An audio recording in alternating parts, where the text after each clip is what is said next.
Hello, everybody. Welcome to my top 10 horror movies from 2021, in my opinion. 2021 was a hard year for a lot of people, myself included, but it also had some really great horror movies, so let's try to, talk about that. Let's stay positive. Let's think about all the monsters and murder and death and stuff. Number 10, The Night House. The trailers for this movie kind of got put in front of just about everything, other than maybe movies for really little kids. So, everyone kind of knew about it, but no one really knew what it was. The trailers were very vague, and having seen it, I think that's absolutely a good thing, because this movie is not the movie you're expecting. Rebecca Hall, who is also in 2021's Godzilla vs. Kong, also highly recommend, does a fantastic job here, and I would love to see her do more horror movies, because she clearly knows how to carry one. The movie throws a lot of twists and turns at you, and never really lets you know what's going on, and that's always a good thing for a horror movie, especially one that's dealing with some very bizarre paranormal stuff. Number 9, Wrong Turn 2021. For the most part, lately, horror movies that have the same title as a classic from years prior are requels, meaning it's technically a sequel to the original because it takes place many years later, but it's also an attempt to reignite the franchise, and you will be seeing one of those in just a moment. Wrong Turn 2021, however, is a straight-up remake, in almost every way possible. It was written by Alan McElroy, who wrote the first film, and really all it takes from the original is the initial premise. You've got a group of college kids who go on a hiking trip in the Appalachians, and they make a wrong turn. Death ensues. In this case, however, they find this cult called the Foundation, that's this sort of self-sufficient, Viking-esque society that lives deep in the woods. And there is a little bit of commentary there with class distinction, although I didn't feel like that was the strongest part of the movie. The actual horror is so good, though. The gore is practical and looks amazing. And they also take time to build up these characters and kind of give you an understanding. And they also do a pretty good job of humanizing the Foundation. So that was a very nice thing to see. Also, Matthew Modine is in it, and he absolutely delivers. I'm a huge fan of his, especially in Full Metal Jacket, and he is so good in this movie. Speaking of requels, number 8 is Candyman. This movie was directed and co-written by Nia DaCosta, and also co-written and produced by Jordan Peele. Now, Jordan Peele's name is the one that's being, plastered everywhere, but it's really Nia DaCosta's film, although you can definitely see Jordan Peele's handiwork in there. This movie is about a young artist who hears about the legend of Candyman, and so he goes to the now gentrified projects where the original film took place. And he learns more and more about it and becomes more and more obsessed, and people around him start dying. And it appears that Candyman has returned. But there's still more to it than that. There's also a lot of really great sort of Cronenberg-style body horror to it.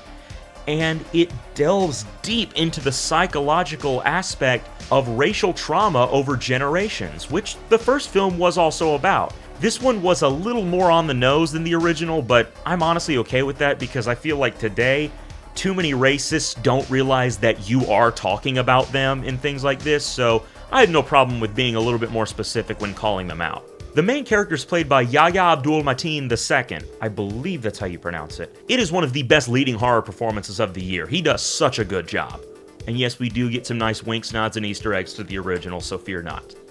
Number 7, Malignant. This is the latest film from James Wan, who is a modern horror legend, having done Saw, Insidious, The Conjuring, and then also went on to do Furious 7 and Aquaman. This film was initially advertised as another fairly standard paranormal horror film, which we know James Wan can do incredibly well. It turned out that it had actually been a campy 80s-style horror schlottfest in disguise the entire time, and it was great. This is a movie that clearly is paying homage to the works of Sam Raimi and Frank Henenlotter, both of whom I adore, and it features the same type of exaggerated visuals and acting and performances, and it's a blast. And once you get to the third act twist, you realize just how ridiculous this movie has actually been from the very beginning. And it reframes the entire thing and makes you go, okay, everything that seemed silly at first was 100% on purpose. It also brought us Gabriel, who I would love to see become a new horror icon, and Annabelle Wallis, who has mostly been in crappy horror films prior to this, does a fantastic job. Number 6 is Scott Cooper's Antlers. This movie is a good old-fashioned monster movie that also has a lot of really cool stuff under the surface. For starters, it's about a Wendigo, which if you don't know what that is, it's a demonic creature from Native American folklore. And the film is actually a really nice celebration of indigenous folklore. And it never feels like culture is being used as a gimmick. It actually feels like it's being celebrated, much like in 2021's Shang-Chi. Also highly recommend. But the Wendigo's design is so good. It is the best creature design from any movie of the year. And it looks like most of the effects are practical, but even when they're not, it's very convincing, and I really, really liked it. Scott Cooper, who directed this, has a very interesting filmography. He's also done films like Hostels and Out of the Furnace and Crazy Heart, all of which have a very rural and bleak vibe to them, and this movie is no exception. The kid in this movie is so good. I can't remember his name off the top of my head, so I'm going to put it right here. This kid is so good, and I really want to see him become a big star because his performance is absolutely fantastic. Number 5, Last Night in Soho.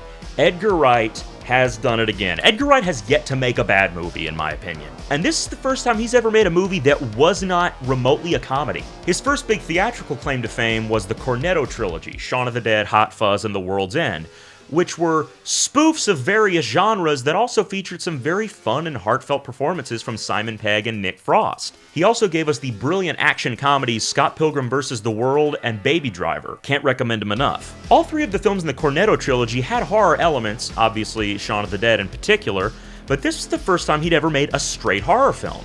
And he does a really good job. It's a great 60s period piece, while also being a very eerie murder mystery and just a straight up great, gruesome supernatural horror film. The film stars Thomasin McKenzie, who most of us first came to know in Jojo Rabbit, as well as Anya Taylor-Joy, Matt Smith, Terrence Stamp, and Diana Rigg in her last film, and this is a hell of a send-off for her. Visually, it's glorious. It's got such a great atmosphere and a mystique to it, and when the violence comes in, it comes in with a vengeance. Pun intended. Number 4, Saint Maud. This is a movie that deals with both grief and regret and trauma while also dealing with very unhealthy ways of managing it, such as delving straight into some very toxic religious practices, including self-mutilation. It's also a great guessing game of what is and isn't real. Is she straight up crazy, or is some of this actually happening? And you never really know until the very end, and even then, you still don't know about everything that happened in the movie. But I do highly recommend it. It's a slow burn, but it's a very, very good slow burn. And if you've seen the film, you'll realize how hilarious it is that I'm phrasing it that way. Number 3, Werewolves Within. This was an indie horror comedy that I had never heard of until some other horror critics that I like brought it to my attention. It has a great ensemble of character actors that you've definitely seen here and there, even though you probably don't know most of their names. It's sort of like if Agatha Christie made a werewolf film. You've got all these people snowed in this bed and breakfast in the mountains, and people are dying, and they know that one person in there is a werewolf. So it's that kind of classic old dark house murder mystery, but instead of someone being a murderer, they're also a werewolf. But it also does a lot with the paranoia and the distrust, almost similarly to The Thing or Reservoir Dogs, where you don't always know who to trust, you don't know who to believe, and neither does anyone else there. In fact, there are times where both you and the characters start to wonder, is there even actually a werewolf? So please go check out this movie because, again, no one seems to have heard of it, but it's really good, it's really funny, and it's incredibly clever. Number 2 is Censor. This is another more underground film that I discovered thanks to some critics that I like, and it deals with a very specific era in horror. In the 80s, the British censorship board became so paranoid because of videotapes becoming a new thing, they were so worried that particularly gory or obscene films could get into the hands of children, they started straight up banning films if they wouldn't make substantial cuts. This led to a list of films called the Video Nasties having bootleg copies passed around in secret. This movie is about a woman who works for the censorship board in the era of the Video Nasties, and the commentary is incredibly potent here, and it does a really good job of making you realize, A, this is kind of a silly thing to do, because B, the real world is always going to be a scarier, more messed up place. But even if you weren't familiar with that particular movement back in the 80s, it's still a fantastic horror film, that again blends psychological with slasher. Is there something supernatural? Who knows, but definitely seek out this movie. And number 1, Titane. Titane. Titty. It's French, whatever. I can't really talk about the plot of this film without getting a little bit naughty, so I'm gonna just say, please go see it, because it is very disturbing, but also very oddly funny in some very dark and quirky ways. It does not hold back. It is a very ballsy film. It starts off really weird and doesn't stop getting weirder. It's also incredibly well acted and surprisingly heartfelt given how messed up this movie gets. It is not for the faint of heart or weak of stomach, but if you are able to, watch this movie because it is so good, and foreign horror really needs to get more recognition because I'm tired of die-hard horror fans being the only ones who are familiar with new French or Italian horror films that come out. Anyway, thank you guys so much. I am very much looking forward to what horror lies in store for 2022. I should have phrased that differently. Anyway, take care.